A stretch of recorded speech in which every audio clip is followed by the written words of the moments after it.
So Glenn, when you look at those images, for example, Kempsey House, that beautiful place, do you think you do your best work when you're a bit crazy in that age, or how are you viewing the issue of time and your way of seeing things?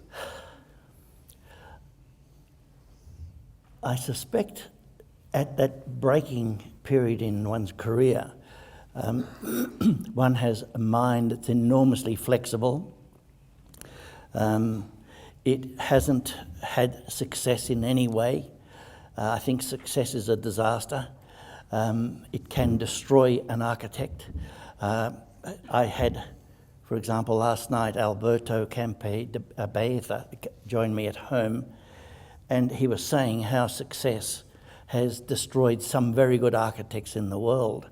And I think that sort of era allows one, first of all, not the sense of protection of one's work is extremely important, where you're all discovering to help one another, to discuss about one another's projects, and recognising that I had grown up in Papua New Guinea, which was extremely important, a learning experience for me, because in a way it did many of the things that sailing did for you here.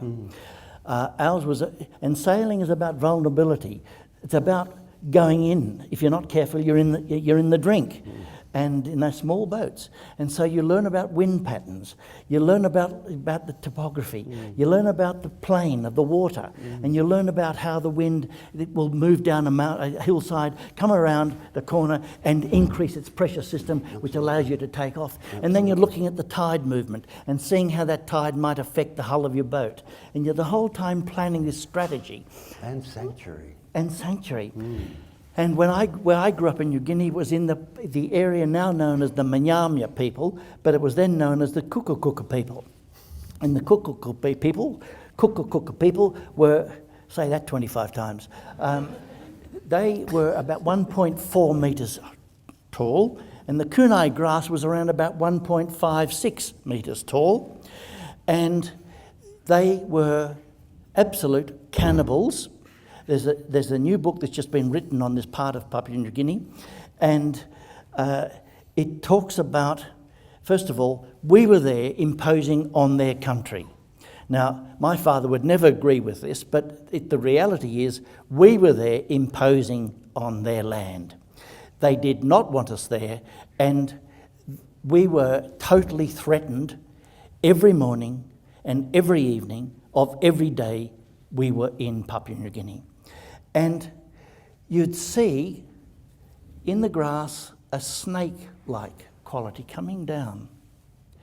And that snake-like quality was terrifying, because you knew there might be 10 or 12 cookers. And the chief would emerge by himself and run towards the house. And my father would go out, and the first thing that would happen, the cook would put the hand out, and the next thing is sit down. And the next thing you've got axe comes out from the back, and bang, gone. Now this is all acknowledged now in this latest book. My father was a very good southpaw, leading left-hand boxer in Sydney, amateur boxer. And he was quite tall. He was just about as tall as Rick. And leading with his left hand on these 1.49 guys, he threw them off the ground. As soon as they came, bang, flat on the ground. And he also had a pocket full of pepper. And with a hand into the pocket, phew. Now, the screaming was like a child. And I remember this. And this guy, get up on his feet and run back, and you see the snake move up the hill again. Now, you'd also look at the New Guinea people around that were not from the area, and they'd start shaking, just shaking like little kids. They had smelt them coming. So the point of this discussion, really, for me, is about observation. And observation is the greatest learning experience. To observe is to know what is happening, to know how things work. And to observe then, when you can translate that into the work, in observing where people might sit when they go into a restaurant, where the wind is coming from, where the higher pressure might come to, where the positive pressure moves to negative pressure, like the aircraft wing or the sail in a boat, or the fin, on how the fin works, and why the sail does this sort of a curve. It's all about positive pressure moving to negative pressure. And negative pressure occurs when a particle of air splits, and it's got to go faster. Of course, it's got to go further to meet itself, gets to the other side. So going faster creates the negative pressure with the positive pressure on this side. Positive pressure moving to negative pressure gives you lift. And this observation that we had to go through as children and my family allowed me to observe what was happening behind me, listening, smelling. All these things were vital. But sailing in your world was the same sort of thing. Oh, absolutely. And so you learn about that. No, absolutely. And not only that, though, like with a sailing boat, particularly a racing boat, Yes. you know, Arthur Fox, the great English yacht designer, said, "Oh, weight is only ever good in a steamroller." And that's right. Yeah. And so attention to every small detail Yeah. is important. Yeah. And the thing you and I have in common in this area, of course, Very close. is sailing. And my dad had a joinery shop where it was compulsory conscription every school holiday. I never had a high school holiday. From the age of 11 onwards, every school holiday I was conscripted to the joinery shop, where I learnt to make casement windows, box frame windows. I knew what it was all about, mortise, tenon, glue and wedge and all those sort of things by the time I was about 14. And by the time I was 16, I was starting to build racing sailing boats. I built a VJ when I was 17 and made all the stainless steel parts. This is common with your background. Absolutely. And so absolutely in common. both our work, you start to see some of these yachting things come through in the work. And I think that is significant and a common thing for both of us in understanding how stainless steel will work, how a swage will work, how a halyard will work, what a leverage system means, where the wind comes from, how you can point a boat, how you can run on the wind, all these sort of things. And balance. And so these things work in the buildings we design. So the air passes through, so that you get positive pressure and negative pressure moving, so that you make a roof in a certain form, so that the prevailing northeast breeze is coming in, hitting that roof. You get a great suction on the back of that roof without eddying on a straight pitch and vibration at that eddying at that point, and it moves over. Negative pressure here, positive pressure on this side, hot air rising into this space is dragged out. These are sort of things that you learn about through observation. And that's what's working here. Yeah. Right? Yeah. So it's just explained to me, the curve in the ceiling. Yeah. Pushes the air. Yeah. Not only is the shape of the truss, but the warm air goes to Gets the up the edges, edges. and gets drawn out, and so this lovely canopy hangs across the top of us, working in many respects. Yeah. Lots of respects. Sure. And it was nice what you said before, Glenn, about the whole issue of observation. Yeah. And it's almost a word that's between looking and therefore seeing. Yeah. You know, one can look but not see. Yeah, sure. But observation's different, isn't it? Observation is considered looking or measured looking, and therefore and it's related to drawing a conclusion. I'm not saying, and drawing, you're saying drawing to a conclusion, it's quite so, but it's also related to drawing does the same sort of thing. To draw, for example, if you have a splinter, you use drawing ointment. To draw is to reveal. To reveal is to understand. To understand is beginning of knowledge. To know allows you then to understand where this thing fits in a whole complex of other things. So it does raise the whole issue, like, of education. Very much so. Out of ducare to take to leadership. Yep. Not necessarily leadership in a social sense, but leadership in thinking and in a way of doing things properly. Yep. So the times that we met in 1972 or 3 with Harry Woffenden, you know, we had maybe 38 students in a year. There were 3 or 4 tutors, Now we have twice, 3 times that many great tutors, say, here at Newcastle. But golly, like it's more difficult to be personal in one's education today. And I think also more difficult to teach fundamentals like, I don't see why it should be more difficult actually, but there's no drawing lessons in the school that we attend here, and we want them. Or any school for that matter in New South Wales. Absolutely, but I tell you what is here, which is a fantastic thing. There is a workshop that has just been put into commission in this school, which is a workshop par excellence, with 3 of the greatest blokes inside there who know how to make things. So that whole issue that you were talking about, the issue of the connection of the mind to the hand, Yes. is you know that lovely quotation of Renoir's when he was getting old. He said,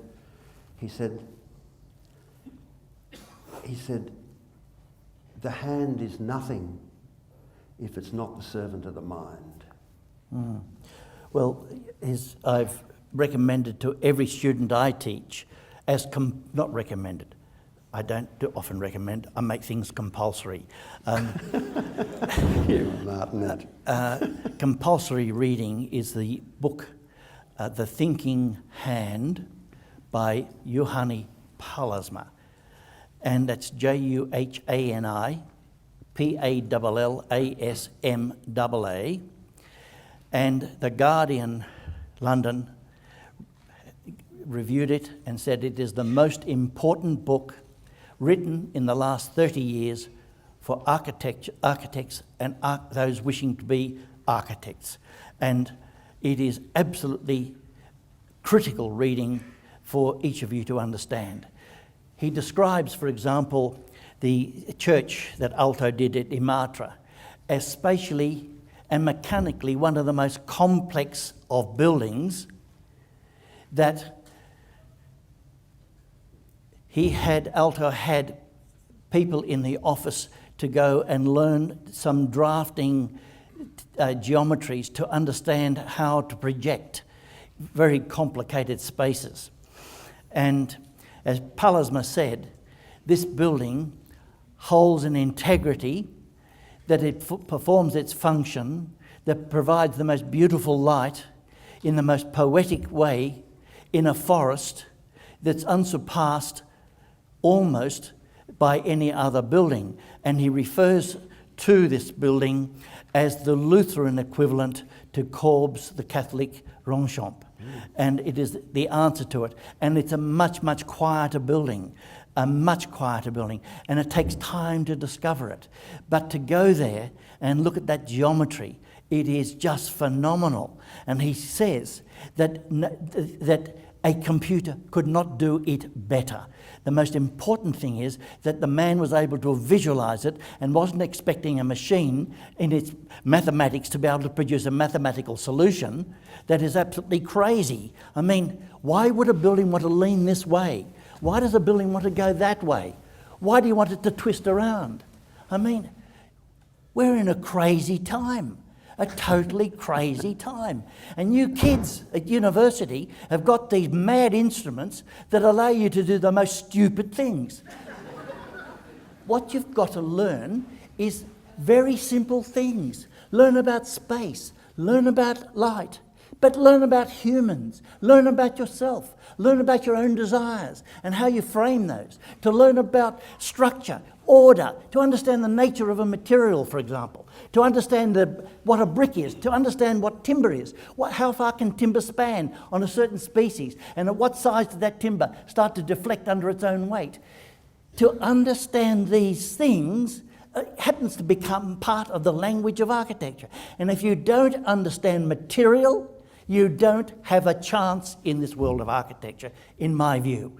I think you're going to be in a real problem, and you're going to end up in many ways like they did in the mid-70s, when you start to wonder whether you're doing architecture or social science. And a lot of those students came to me afterwards and said they were sold a pup at university, at Sydney University it was, because everybody was off architecture and doing everything but. We had a group of students. Oh, I remember so clearly. And some of them really smart people. And we had a park to design. Do you know what they did? They were under, well, I used to call them perhaps, Patricia Apps. Perhaps. Apps, I mean, what a fantastic... And I just realised. so this very intelligent group of about 6 of them, they went out and looked at, they photographed about 8 or 9 parks.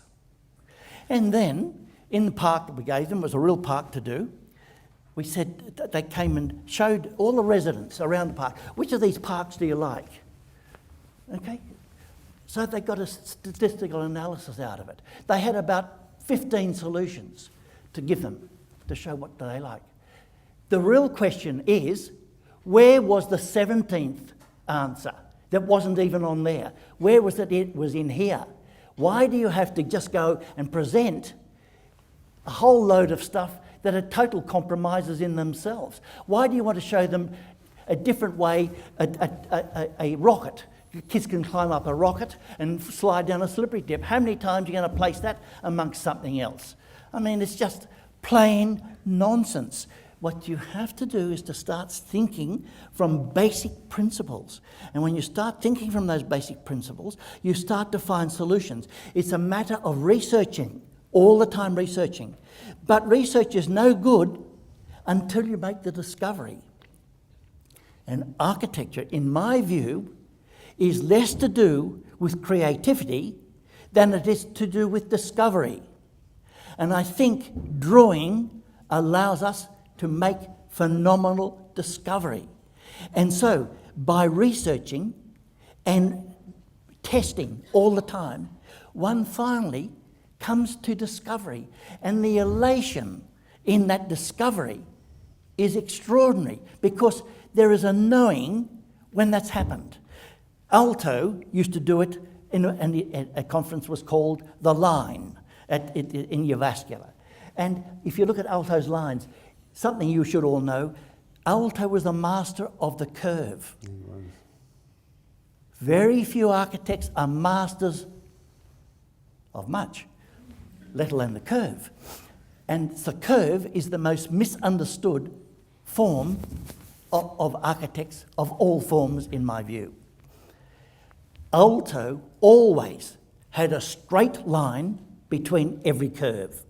So when you had a line like that, then a curve like that, and then a curve like that, a straight line, and then a curve and another change of direction, it produced a fantastic strength to that curve, as opposed to the sloppy curve that just does this, which is without any sort of thought about what does a curve mean, how do you do it, and not to design for form itself, but he was looking for the space it defined, and with glass coming at the high level of the window to see what light would come onto that inside to develop a reflected light. How beautiful is that? Yeah, the live line.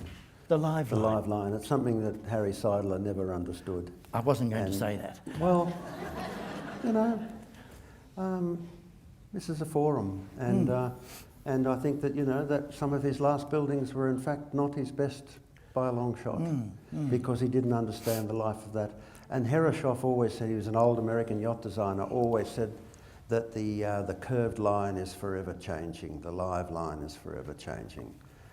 It's a very nice sort of way. But Glenn, like, if you had to set up an architecture school, just say, hypothetically, if we both had to set up an architecture school, what would be its main elements for you? You? Oh, thank you very much. You can be dean. No, thank you. Fun to teach, but not to be the boss. Yeah. I mean, thinking about that, how would you do it? Because we're in a state of flux always. We're always thinking about how to make things better. And because there's more and more students here, how do we make sure that the education that they're getting is as good as we can give? Well, the first thing I do is take away the computer for the first 3 years. That'd be the first thing. Get rid of it for 3 years.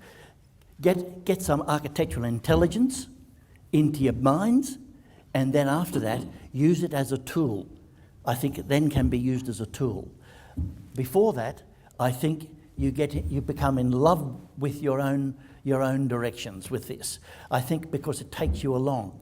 You see, when you draw, you arrive at a solution before you know you've arrived at it. In the computer, on the whole, you have to set up most of the things before you get there. Professor George Steiny would be a great guy to be on this committee, on this group. George Steiny is in the School of Mathematics at MIT, United States.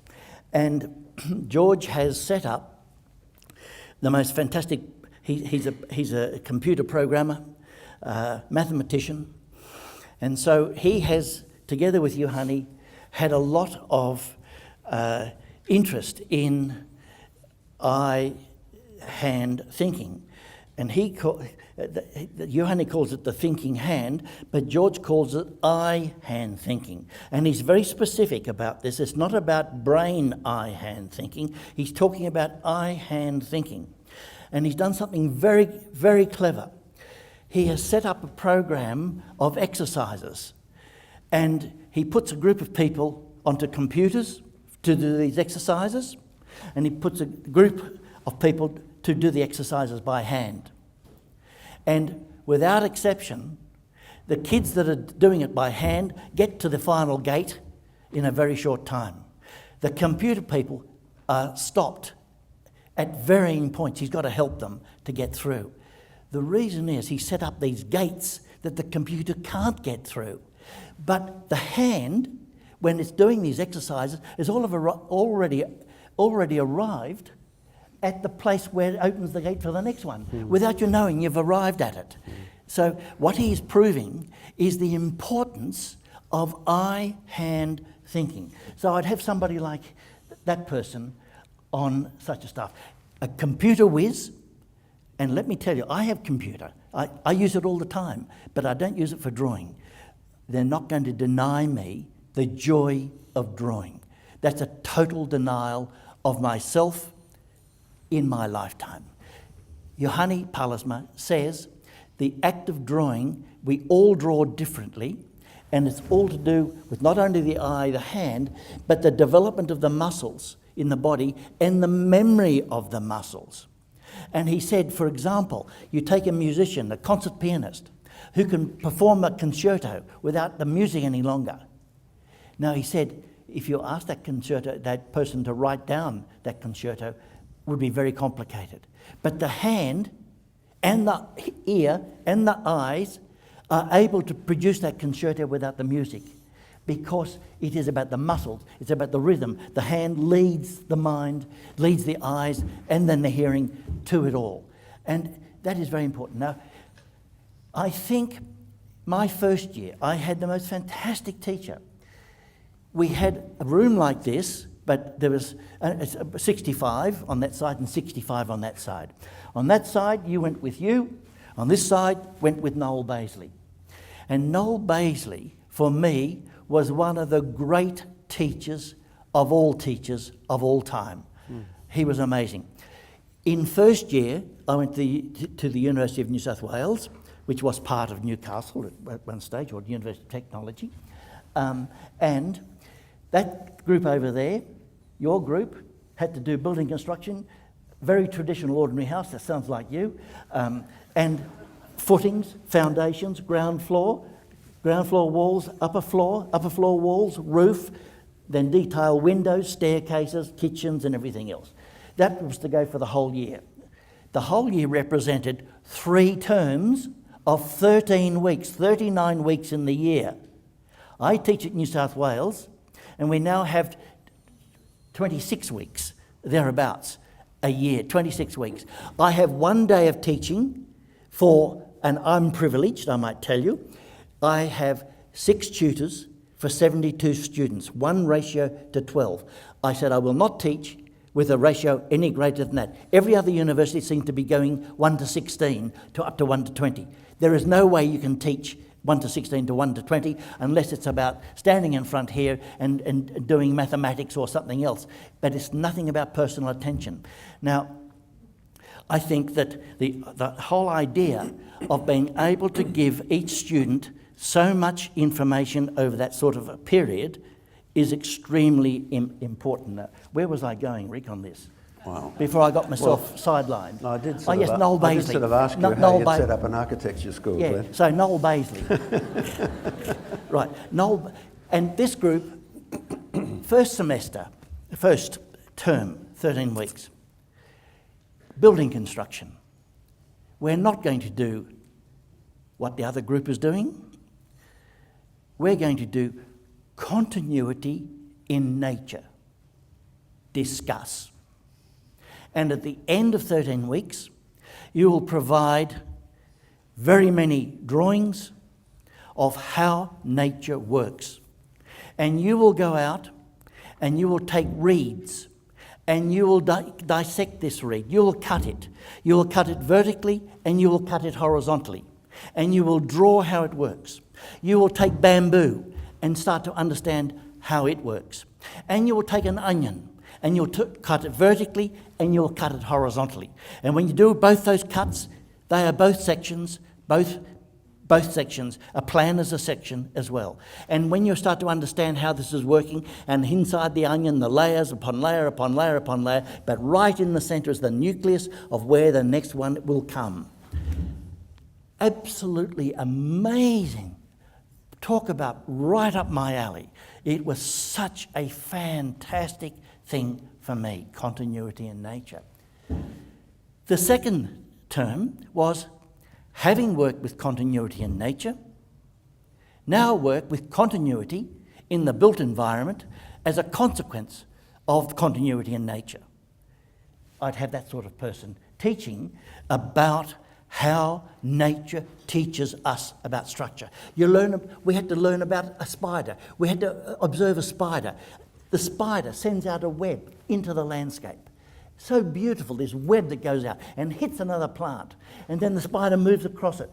And it will drop down several other webs through it. Then it'll climb up and it'll get to a certain point. And then it will weave itself around. And then it will go around from its weaving outlet to its leg. And it's this space all the way around with these diagonals, and they're not regular diagonals, which makes it so beautiful.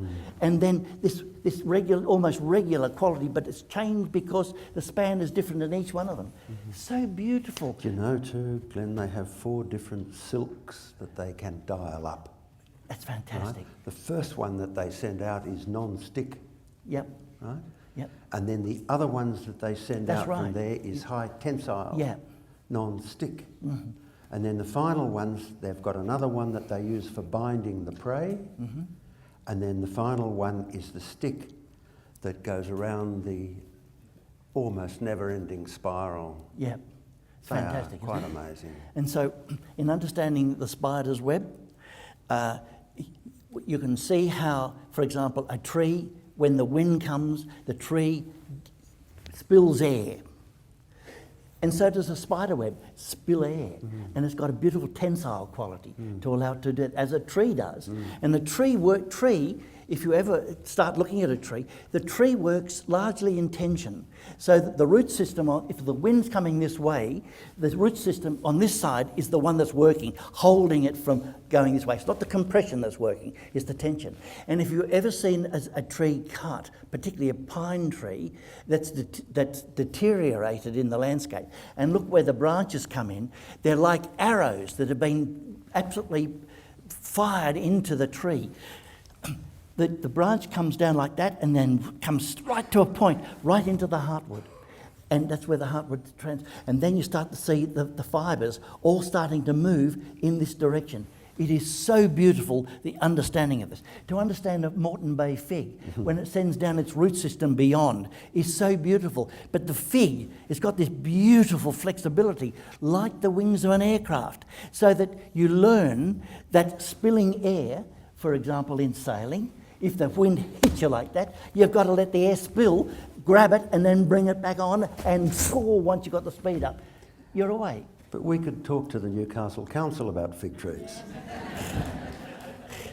Sure. You know, I mean, it's a shift in the conversation, but as people who are responsible for place, which we are responsible for carrying an opinion about these places and publicly.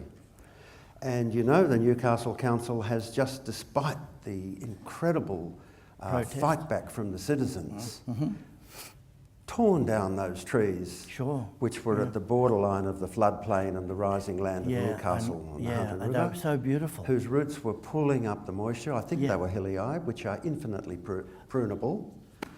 And they've ripped them out. They did the same with that wonderful street nearby. Now, where do we stand in a situation where the so-called parents of our, you know, the city parents, if you like, are the people who are in the council, are doing things like this, and at the same time in Newcastle there's an almost sacred site at King Edward Park where the Warramai people used to hold their babies up to the sky when they were born to connect them to the heavens and the land. That's Crown land. Yeah. That's our land. Sure. And they have passed a development application on that for a so-called cultural building. The problem is that people like you and I probably should be in these positions to actually be able to do it, to be able to stop it and listen and not allow it to even get past base one. But we're not. The very people that go into these positions are the very people that are insensitive. But why is it that we don't go into these positions? I mean, I know why I don't go into those positions. But I mean... Well, you just know that there's all this damn formality, the stupidity that goes on for so much. I mean, could you be so bored? I couldn't.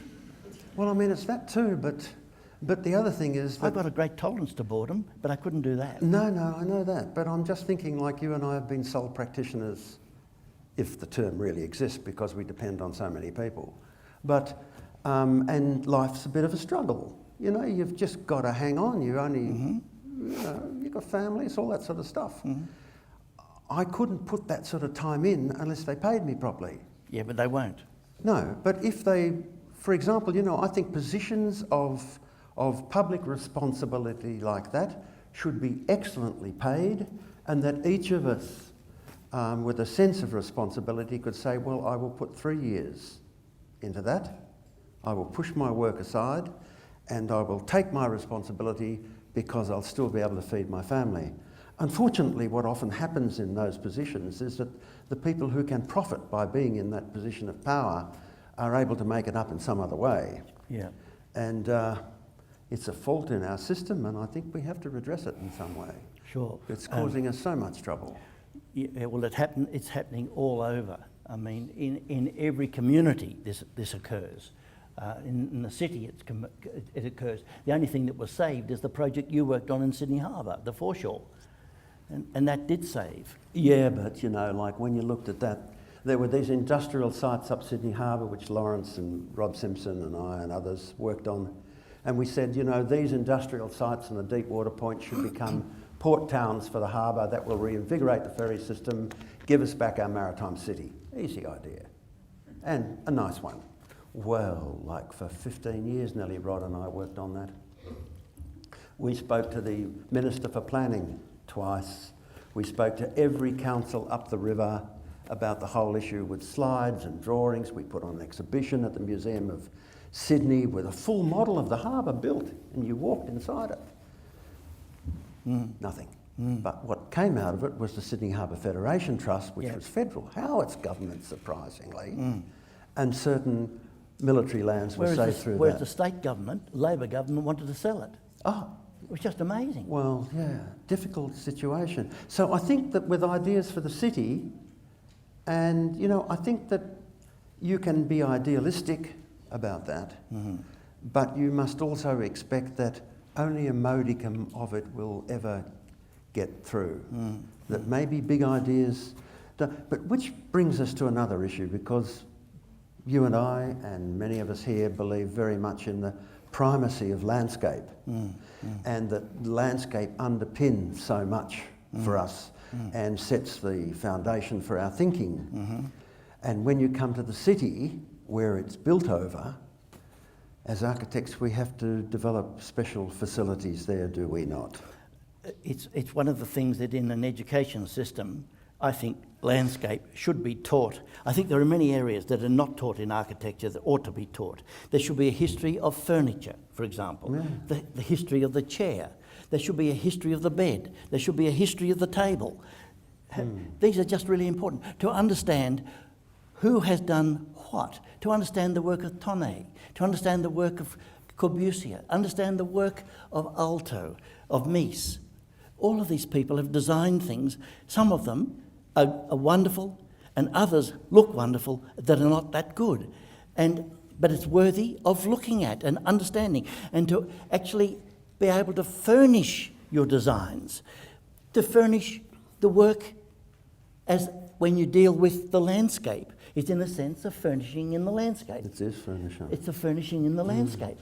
And I know that we can talk about the landscape of the rural landscape, the suburban landscape, or the urban landscape.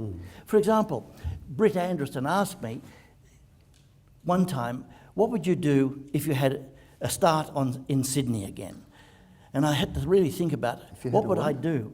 If you had a what in Sydney? A restart of Sydney. If you arrived and you saw the city, where would you start? And I said, well, look, there are certain things that you could start thinking about, such as this beautiful harbour, rather than having streets that don't see the harbour, to actually have these streets that radiated from the harbour. And whilst you're right up on the top of Town Hall, you could look down some of these streets, through some parks and the harbour. But I said, beyond that, we know we've got prevailing northeast breezes which cool the city in summertime. Sydney Harbour is the lungs of our city. It is the lungs with these beautiful northeast breezes or southeast breezes. So we get these wonderful this quality of air movement. Now, if you actually then decide that your city starts to relate to the cooling aspects of the wind systems, then you start applying the sun and looking at the sun angles of the street. Then you start looking at the width of street compared to the height of a building. So the height of a building in the winter sun angle might determine the width of the street, or the street determines the height of the building. And then you could have these buildings that had vertical facades to the north, all shaded, and to the south they sloped away, maybe other things occurring and coming down to the street again. And then landscaping in the street could be a way to start looking at how you might find geometry of the surface, the planet and the sun and the movement, how that might, together with the wind patterns, start to develop the morphology of a city.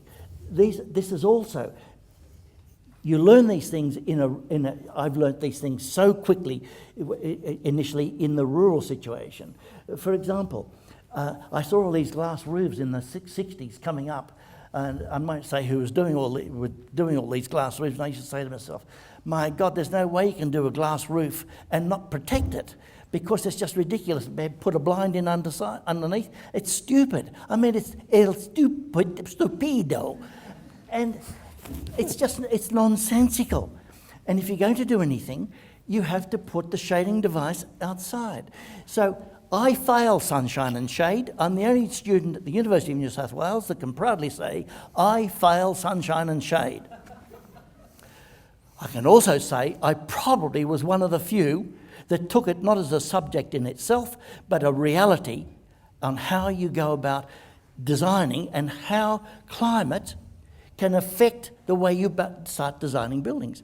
And so I realised very quickly, once I had this first house in 1974, the Murray Short House, which, by the way, Murray was waiting for Bill Lucas for 4 years to come with the first sketch plan. He was an amazing guy. And Bill was a great architect. Oh, yeah. And Murray said to Bill, when are you going to give me this drawing? He said, it hasn't come to me yet, Murray. So Murray said to Bill, look, you haven't come to me either yet, Bill, and we're going to have to cease the arrangement. And so I said to her, look, you're going to have to talk to Bill about it, because I know Bill. I worked with Bill. Bill sat in front of me doing his house at Castle Crag with Ruth in front of Bill again. So I was in the office of Neville Grusman looking and overseeing all this fantastic work. There's nothing like a mentor to actually generate the enthusiasm for a younger architect.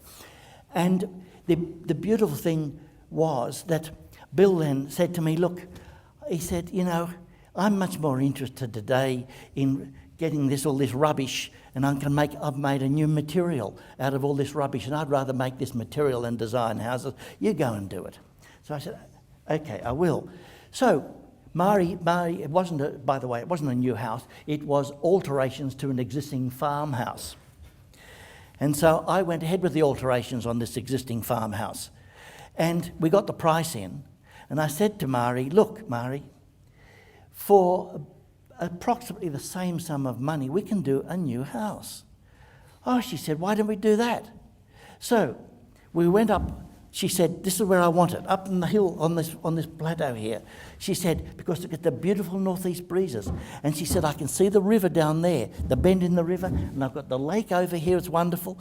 And I want you to design it so that it's as cool as standing under the mulberry tree in winter, and as warm as standing under the mulberry tree in winter, and as cool as standing under that tree in summer. So, being a mulberry tree, it was deciduous, it was transpiring, it was beautifully cool in summer, the light level was beautiful. In wintertime, lost it all its leaves, you could stand under it and get all the sunlight. And that was, in a sense, the brief. Now, I got that brief on Sunday. The alteration and addition was supposed to start a week and a half later. I came back the following, the following Friday to Mari, drove from Sydney up to Crescent Head, and I said to Mari, because I'd already known the program and I'd known all the materials she'd been collecting for years, I said, this is the sort of house that we can do. And she looked at it and she said, well, why don't we do it? I had done half the working drawing by this 1 week. The following week, by the way, I went back and called in onto the builder, rang him on Sunday and said, can I call and see you, Bob, on the way back into town, home? And he said, sure. And I said, Bob, I know you're supposed to start next week. Can you hold it for another couple of weeks? He said, well, sure, what's the reason? I said, we've got another site, we're going to do a new house. Oh, he said, okay. And absolutely flexible with this. So I went back home, and in 2.5 weeks, I had drawings done sufficiently for that house that you see there now. Had a few changes on the way through before it was too late, but in principle, it is the house that was there originally. And so it goes back to your early question, what are you better when you're younger? Well, you take greater risks, or you don't have a reputation that, You've got to protect. I tell you what, it's very easy to be a very bad architect. And none of us are immune from it, let me assure you. If you could see all the drawings that I've gifted to the State Library and you go through all those drawings, you will all know how bad I can be as an architect. But let me tell you something. The greatest ability any architect can have is to actually know when it's simply not good enough, and you don't let it out. Or to throw out a good idea, like you've said before. Yeah, or I've said before, never be afraid of losing a very good idea. Never be afraid. There are so many good ideas. All you've got to get is grab one good idea, test it. If it's not working, don't worry about it. Get on to another one. So long as it fulfills the criteria and principles of the way you think. It's not about jumping from this to that to this to that. One day you're Frank Lloyd Wright, another day you're going to be Japanese, next day you're going to be Mies van der Rohe. There's no point doing that. I'm talking about having principles through which you're working, and certainly for both of us, the environment, climatic conditions, materiality have been very important to both of us. Now, I think I should just raise one issue about meeting some of the great architects in the world. Oh, that would be nice. What about Cadurk? Cadurk. And in 1973, I received a wonderful wonderful. My first architectural award was alterations and additions to a little house I had in Wonder Road. And it was conducted through the Institute of Architects and was known as the Gray and Mulroney Award. And the Gray and Mulroney were real estate agents of the eastern suburbs, and they were tired of the replication of a historic building in the form of the same sort of architecture that blind Freddie can understand how bad it really still is by trying to replicate the past. They wanted to find something that was new. And what that did was gave me a scholarship, in a sense, of a round-the-world air ticket, stopping off at anywhere I wanted so long as it was forward, and to be able to have $1,000 beside. Well, I left in 1973. I wrote to a number of architects who were really important people to me, as I thought them as being fantastic people. And one of them was the architect Ozetecture, Coderch, Spanish architect. I even remember his address, Plaza Calvo 4, Barcelona. And I got this beautiful letter back. He said to me, I do teach, and I do try and teach my students really very powerful principles. And as you're coming so far, I would be delighted to meet you. All you have to do is contact me upon your arrival in Barcelona, and I will stop everything and spend the day with you. How fantastic was that? And we started talking, and he came out with some incredibly prized things. He says to me, I tell every one of my students, you must, first of all, put into your work, first, effort. Second, love. And third, suffering. Roman Catholic. And even if the work is not great, it will show the care and it will show the dedication. I think that is extraordinarily important, that effort, that love, and that suffering. Certainly very Catholic. I'm not Catholic, and I'm not right-wing. But it is a beautiful statement.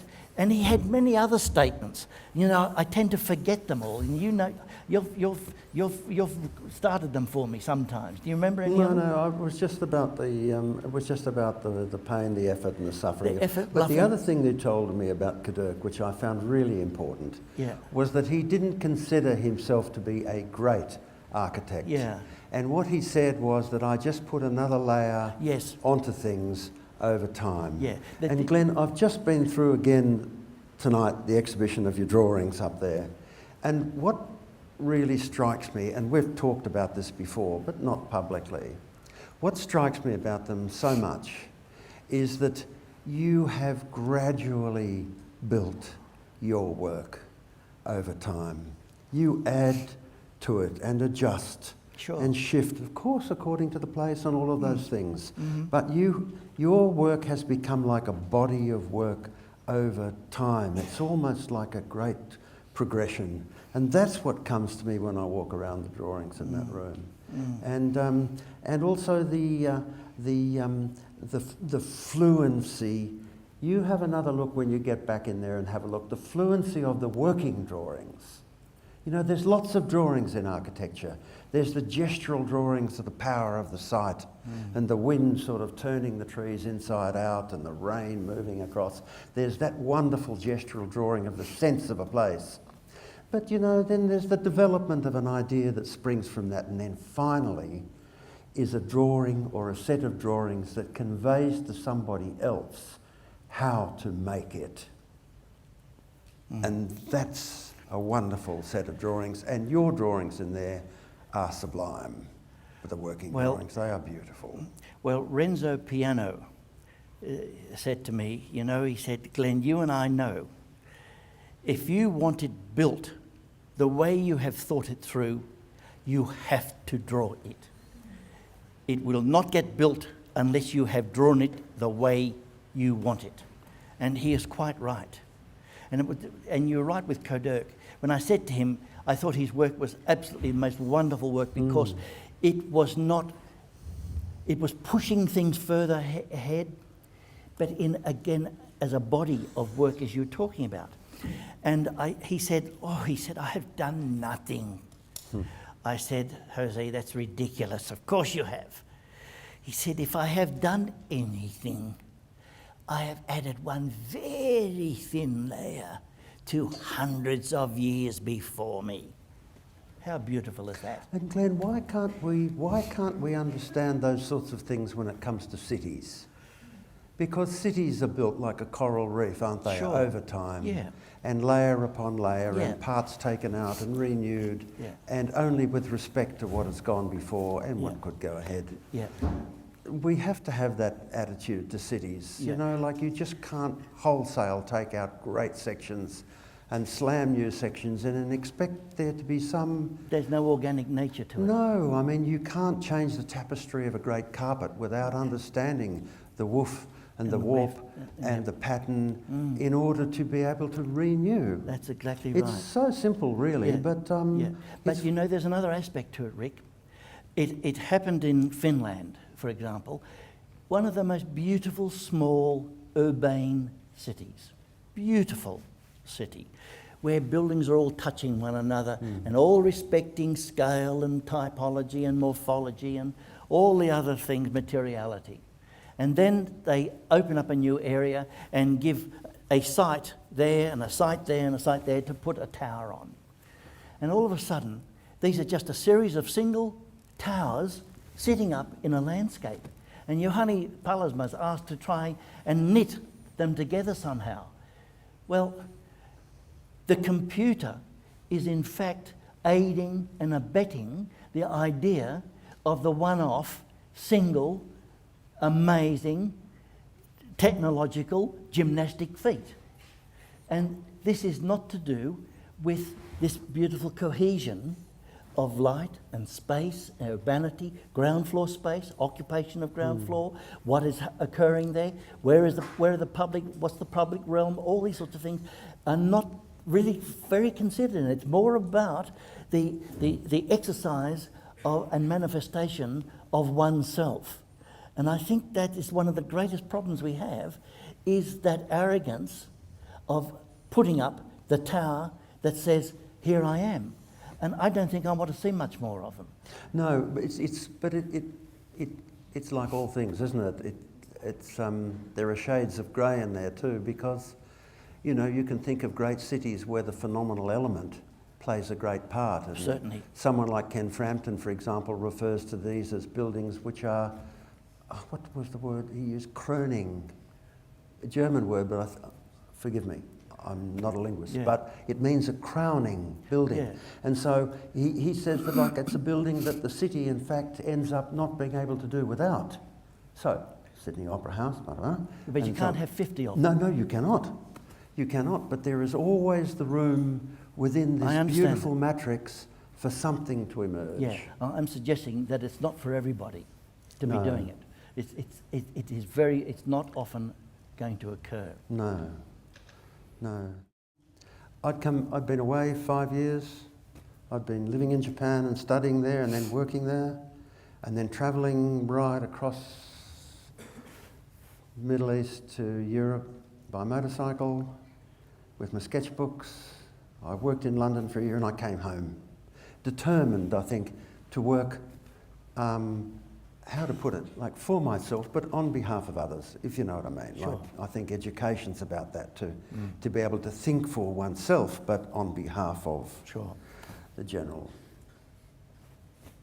people. So, and I did, and I came back and I was broke and didn't have any dough, and but I got a telephone call from Mary Andrews, Gordon Andrews' wife. He made the currency, beautiful ones with the in lies another story, and she said, "Oh, you should go down and meet this fellow David Walker, who has a garden down in Bilgola."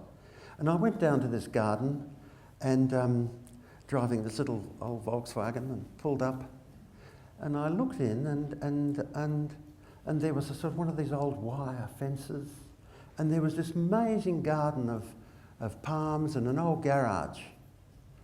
And I stepped across this wire fence and I walked into this garden, and it was like a Rousseau painting. And I looked in there and I couldn't see anybody. And then I looked again, and all I could see was like a flesh back, quite hairy, bending over, no head, no arms, no legs. Perfect Rousseau. And I looked again, and it was a person, and I said, excuse me. And this man stood up.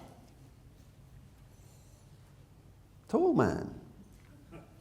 Glasses immaculately detailed. Rimless.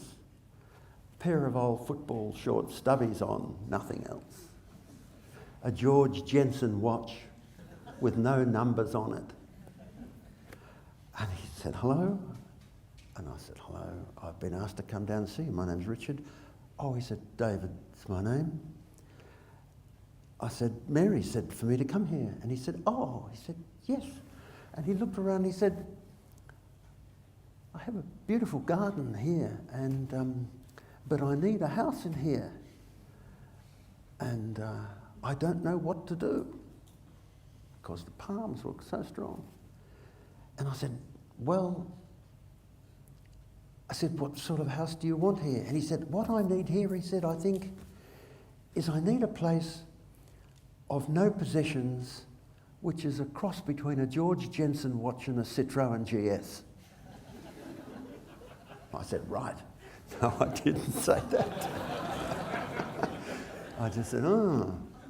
I said, but you already have a house here. And he said, how so? I said, look at the columns and the canopy of the palms. All you have to do is thread a way of life through those. And he smiled quietly and he said, I think we can work together. That's how it started. That's fantastic. That's how it started. And then, of course, it went on like for a long time. Battles with the council. And finally, we put this great earth wall around it, or I wanted to, and the council refused it. And they said, you can't have an earth wall like this. It's inimical to the area. I looked up inimical, and it meant it's not friendly to the area. So I said, oh. So I called a meeting, a full meeting. You remember I put you on the Lance Castle? Yes, yeah, but he was the bloke who got me through in the end. But before him, I had an arch enemy in there called Peter Dawson, who was this enormous bloke. I asked for a meeting of the council down there. I said, there's a noise problem here.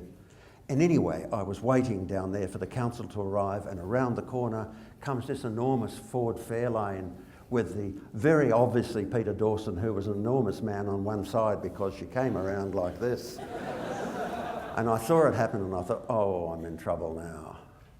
And these councillors all piled out, but unbeknownst to them, I had wonderful David Jacobson on a Honda 750 motorcycle patrolling the area with a blown out exhaust.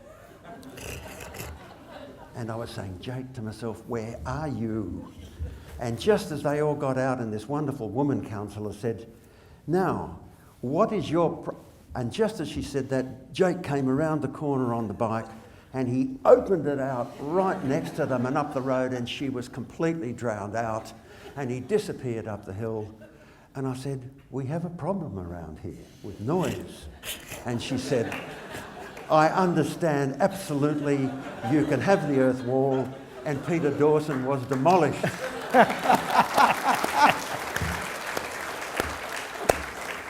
So, Glenn, I'm sure you and I have been through these situations, sure.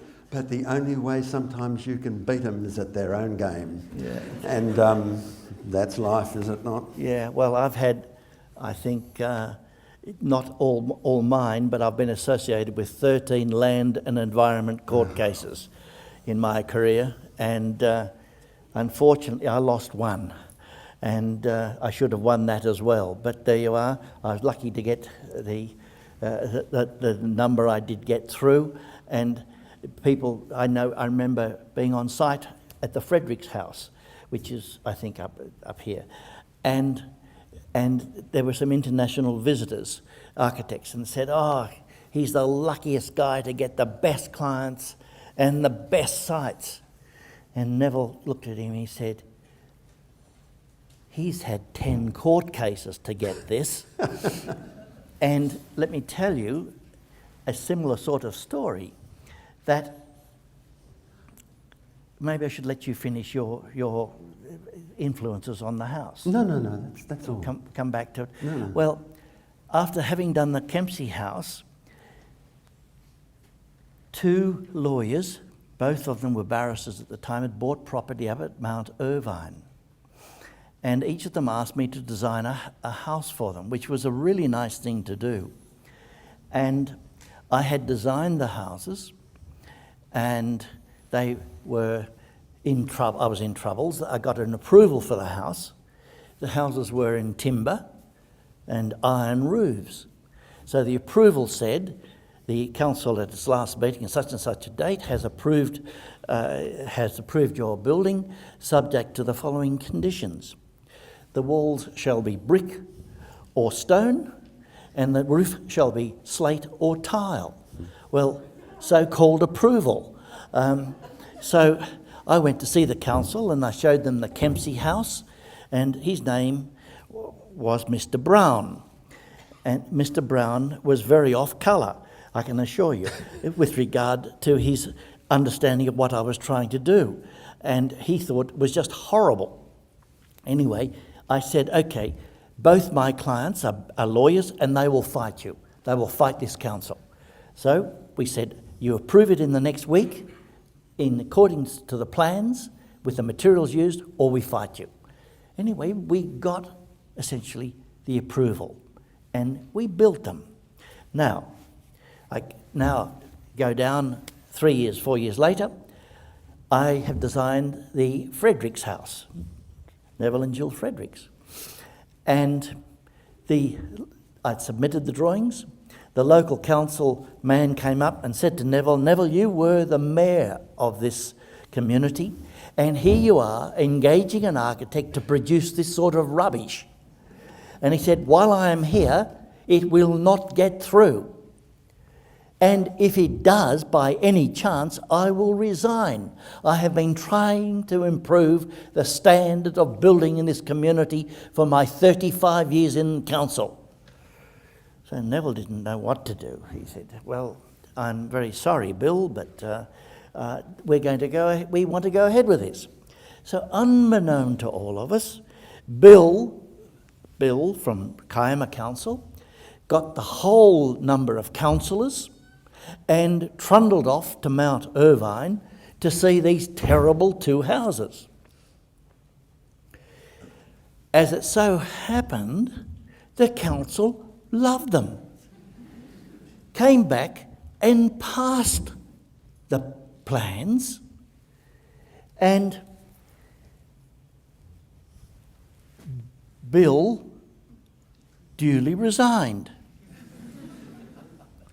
But Bill happened to be the brother of John Brown of Katoomba Council that wanted the 2 houses at Mount Irvine to be rejected.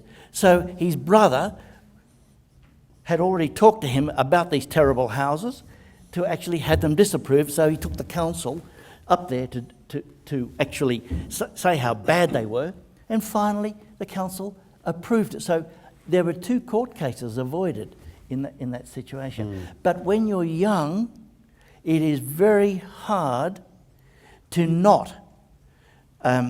It's very hard to avoid going to court because you are unknown. You have to be sufficiently respectful of the council conditions, those sorts of things that apply. But you also must try and analyse whether the work should be rejected. I've always done that. Should it be rejected? Is it of such a standard that it should be rejected? Are there things that should be rejected?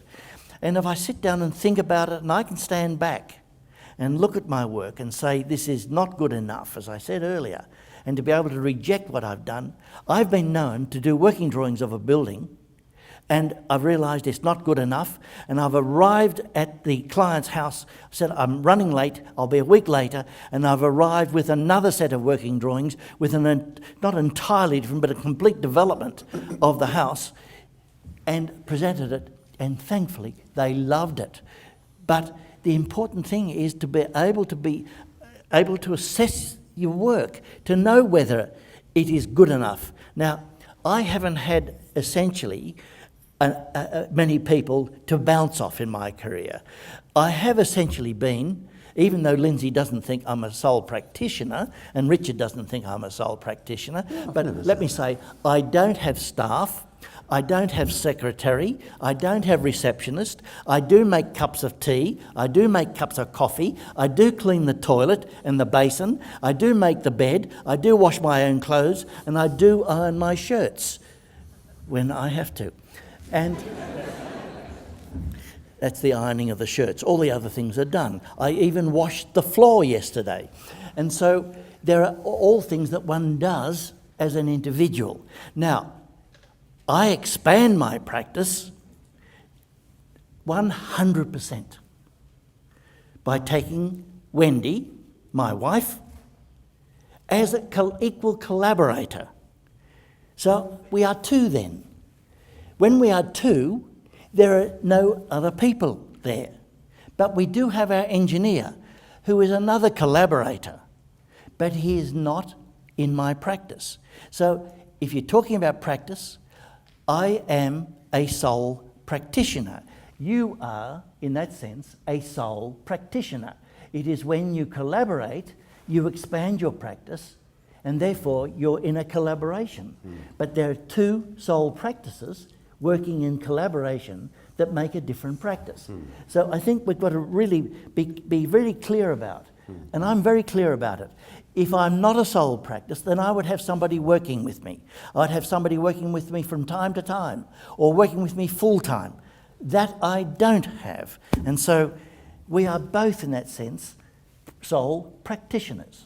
So I just want to make that clear. No worries, Glenn, no worries. I was asked by a group of students this afternoon. I said, Glenn and I are going to be having a yarn tonight. What would you like to ask him? And they said, what do you think about the future? This is what they said, the future of the profession of architecture. And I sort of mentally shifted that a little and said to ask you, what do you think about the future of the art of architecture? Because, you know, they're troubled, these young people, and they're troubled by the whole prospect of project managers, the power of not being able to take something right the way through, the problems of clients and corporations changing, like for Richard Johnson and the Opera House additions, telling him after he's done the sketch design and principal work, well, we're now putting it out for expressions of interest for the working drawer. How can you do that? I ask you. And so, understandably enough, they're troubled. What do you think? It happens to all of us, actually, this sort of thing.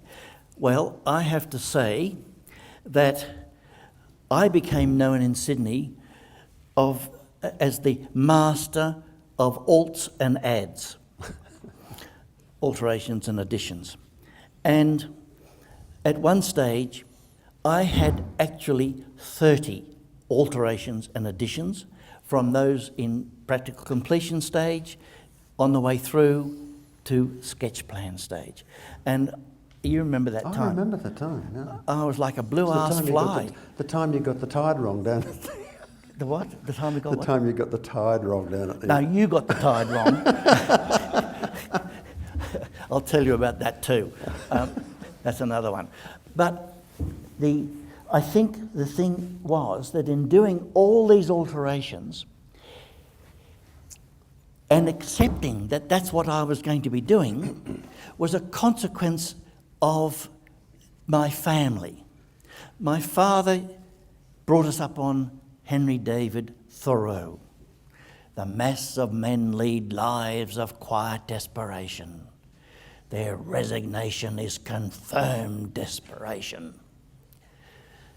And since most of us are going to be doing ordinary things, the most important thing is to do those ordinary things extraordinarily well.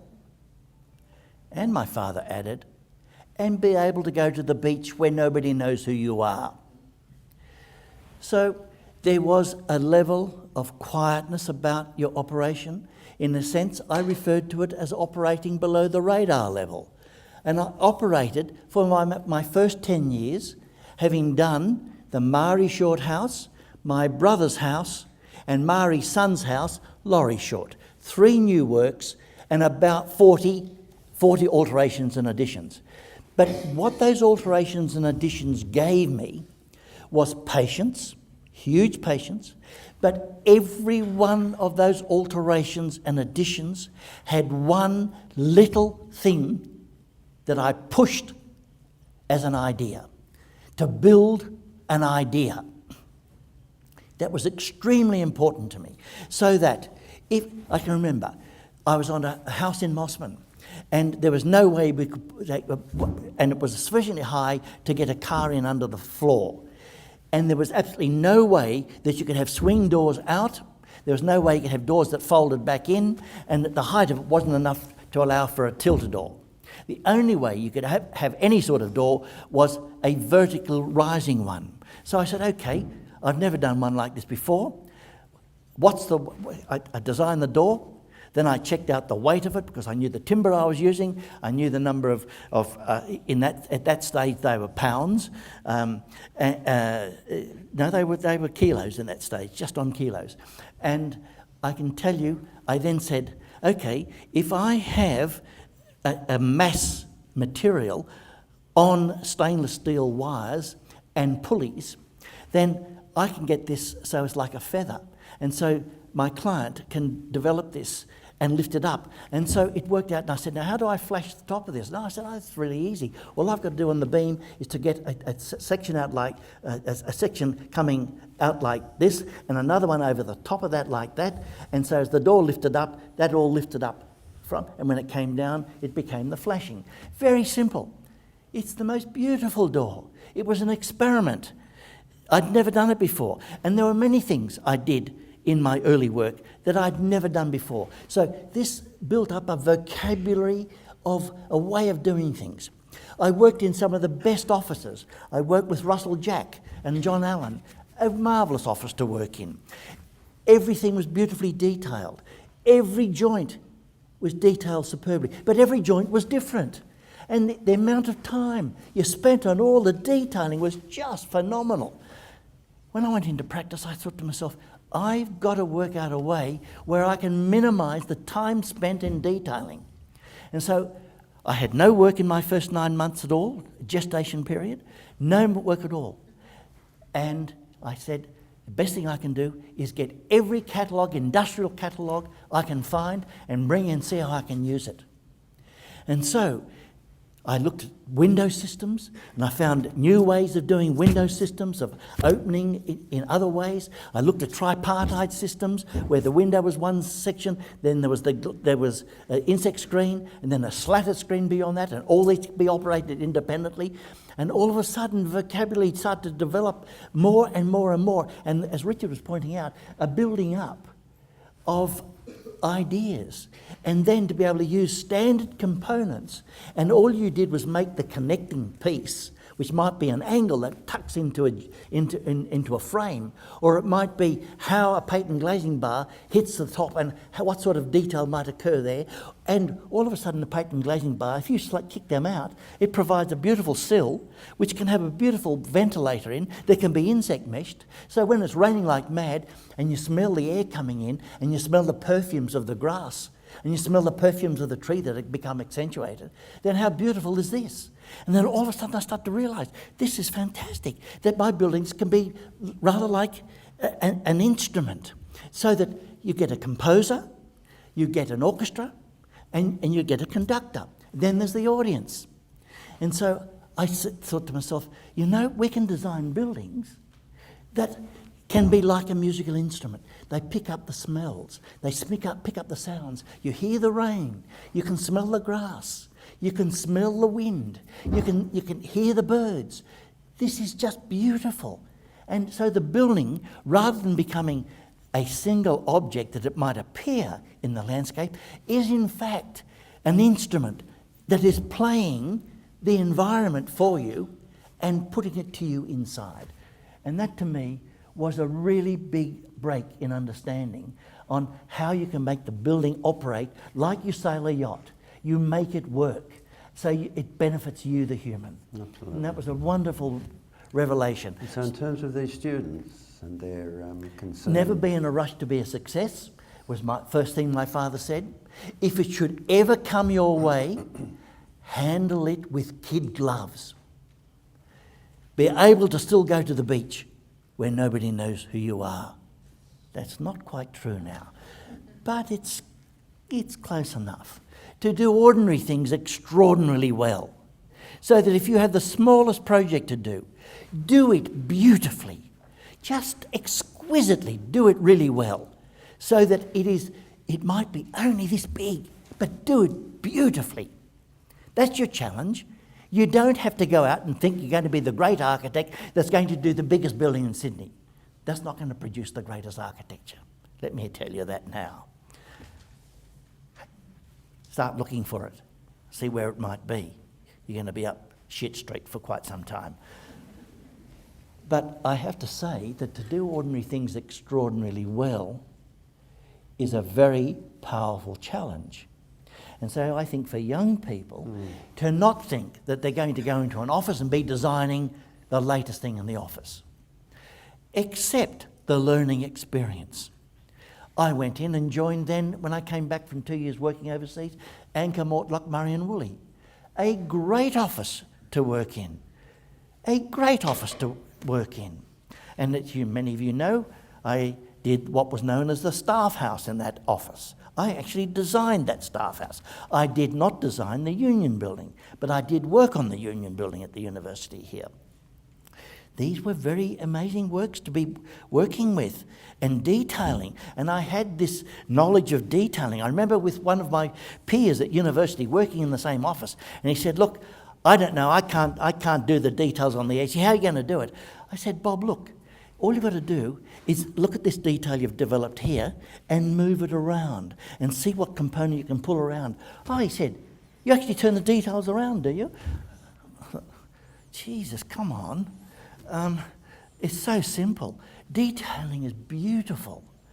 Detailing is unbelievably beautiful exercise.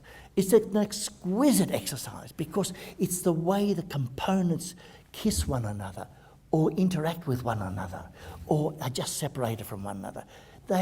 Detailing is so beautiful. I just love it.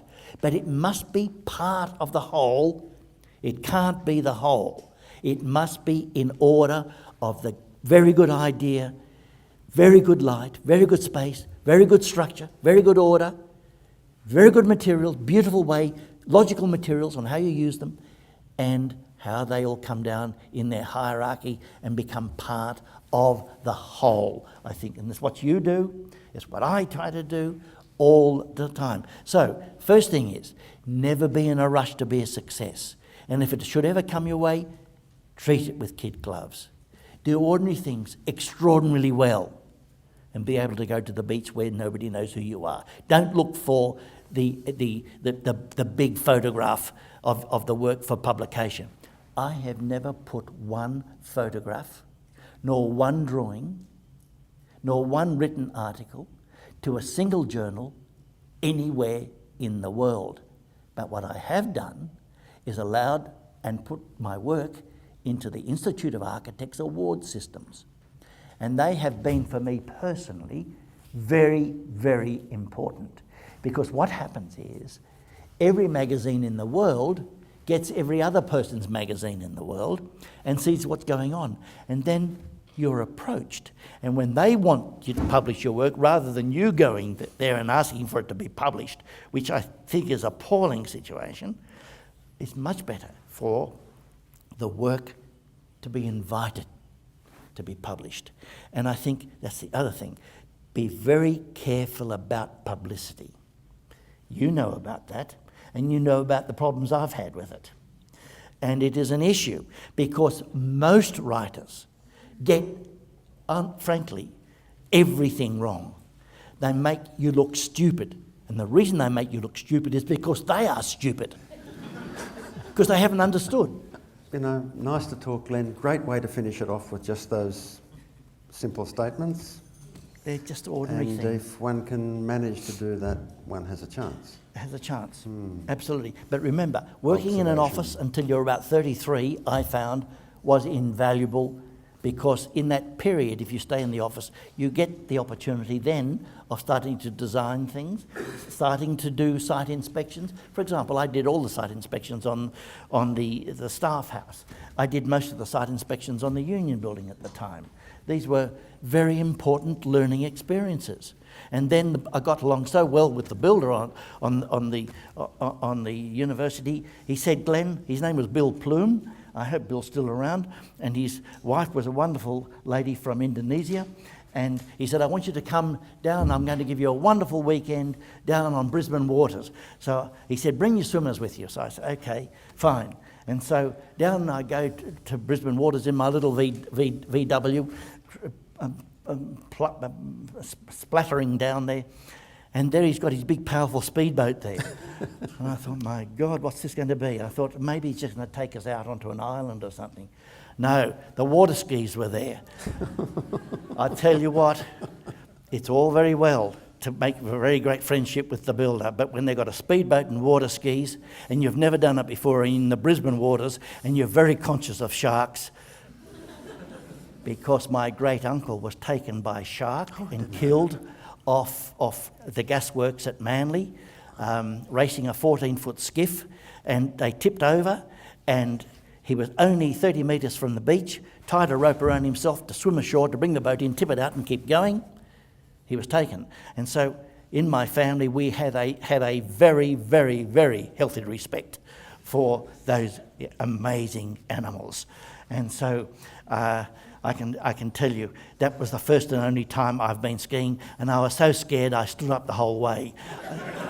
I tell you, I was so scared. I was terrified. But there you are. What I'm telling you about that is always give it a go. Thank you. Thanks, Glenn.